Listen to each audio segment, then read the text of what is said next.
Nous méditons l'évangile de Jésus-Christ selon saint Matthieu, chapitre 14, du verset 13 au verset 21.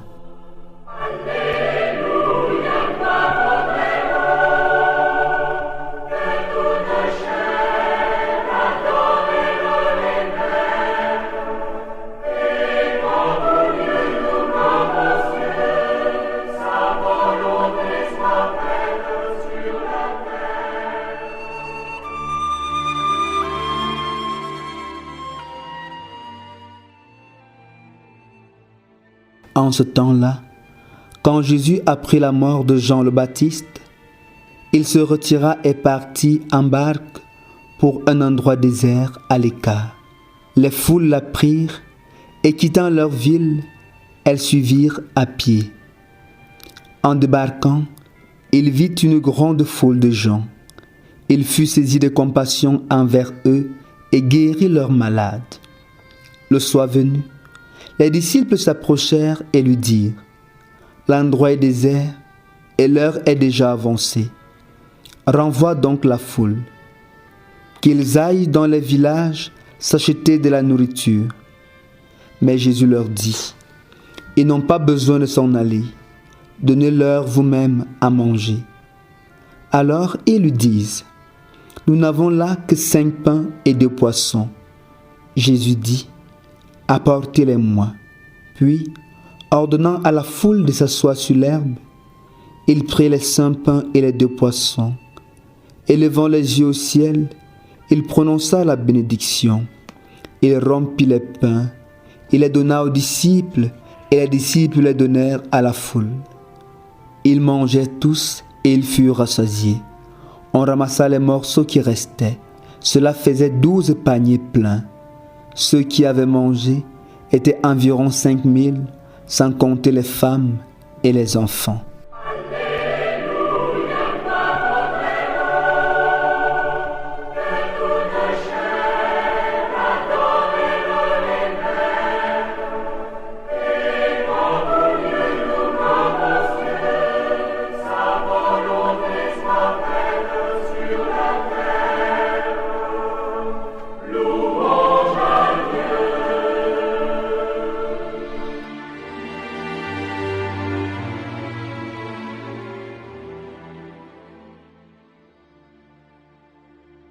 Frères et sœurs bien-aimés, la liturgie de ce 18e dimanche nous présente la bonté infinie de Dieu et la gratuité de ses dons. Oui, Dieu dans sa bonté donne toujours plus qu'on ne peut imaginer et il le fait gratuitement et sans compter, comme nous le montre très bien la première lecture et l'évangile de ce jour.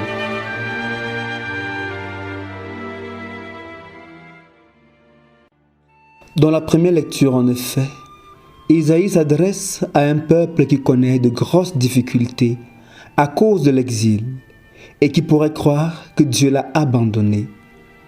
Ce désespoir le pousse à vouloir compter sur lui-même en déployant malheureusement ses forces et son avoir sans jamais trouver satisfaction.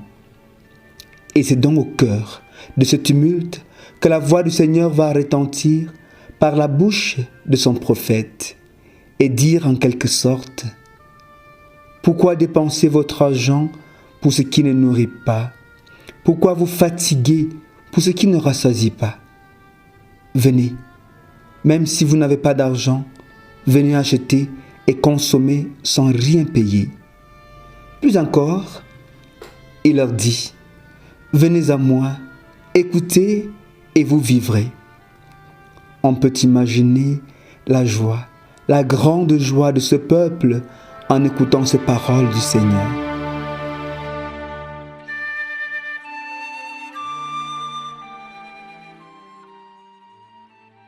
Chers frères et sœurs, c'est à nous aujourd'hui que ces paroles du Seigneur s'adressent. Nous qui traversons parfois des moments très difficiles, ces moments difficiles qui nous font douter de la présence et de la bonté du Seigneur. Nous, qui dans les épreuves désespérons, nous détournons du Seigneur pour ne compter désormais que sur nos propres forces et sur les idoles. Cette parole s'adresse à nous. Le Seigneur nous redit aujourd'hui, pourquoi désespérer? Pourquoi dépenser votre argent pour ce qui ne nourrit pas? Pourquoi vous fatiguer pour ce qui ne rassasie pas? Et c'est vrai, bien-aimé, on se dépense et on se tue pour trop de choses qui ne nous satisfont jamais. Alors que ce qui peut vraiment étancher nos diverses soifs et combler nos faims est en Dieu, et il nous le donne gratuitement. C'est ici donc un appel pressant à revenir à lui pour nous abreuver à la source du vrai bonheur. Nous le savons, Dieu est fidèle et il ne peut pas nous décevoir.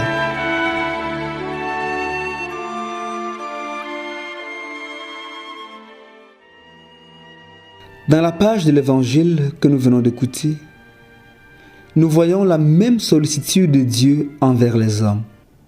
De fait, Jésus remarque que la foule est dans le besoin. Saisi de compassion, il va guérir les malades et multiplier les pains et les poissons pour combler leur faim. Quel amour, quelle bonté de la part du Seigneur.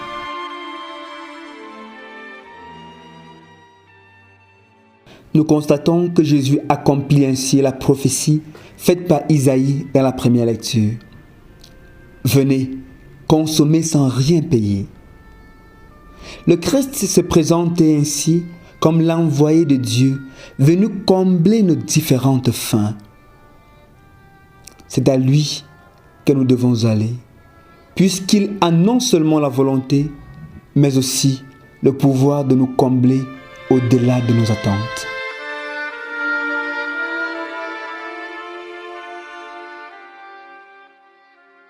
Tout comme cette foule qui suivait Jésus, le monde aujourd'hui a faim de trop de choses. Mais sa vraie faim, c'est celle de Dieu, même s'il n'en est pas conscient. Oui, le monde a surtout et d'abord faim de Dieu. Malheureusement, il ne parvient pas à le reconnaître, à l'écouter et à le suivre.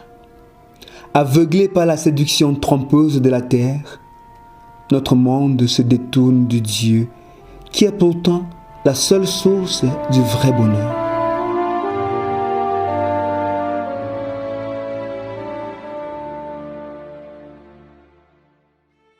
Frères et sœurs bien-aimés, Jésus n'est plus présent physiquement au milieu de nous. C'est désormais à nous chrétiens, disciples du Christ, de continuer sa mission. Aujourd'hui, chacun peut écouter la voix du Christ dans son cœur lui dire « Donnez-leur vous-même à manger ». Comme pour dire que Dieu veut se servir de moi, il veut se servir de toi pour continuer à venir en aide à ceux qui ont faim autour de nous.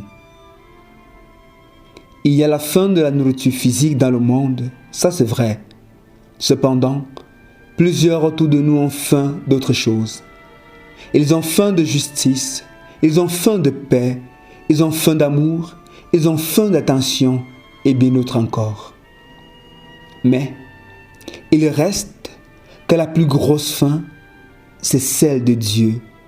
D'où l'impérieux devoir pour nous d'être des évangiles vivants auprès de nos frères et sœurs, afin de combler leur soif et leur faim de Dieu. Rappelons-nous toujours cette parole.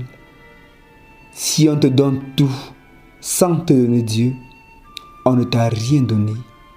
Oui, si on te donne tout sans te donner Dieu, on ne t'a rien donné.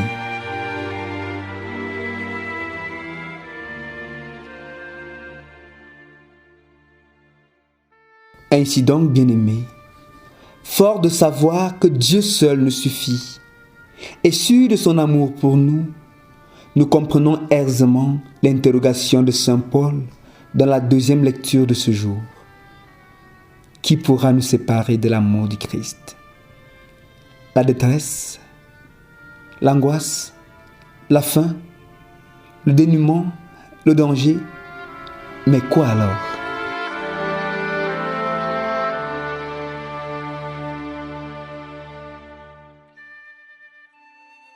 Puisse Dieu nous aider en ce jour à entrer au plus intime de nous-mêmes pour découvrir la vraie soif et la vraie faim qui nous habite et accepter qu'il puisse nous combler afin que rien ni personne ne nous sépare jamais de lui, lui qui est la source de notre joie et de notre vrai bonheur.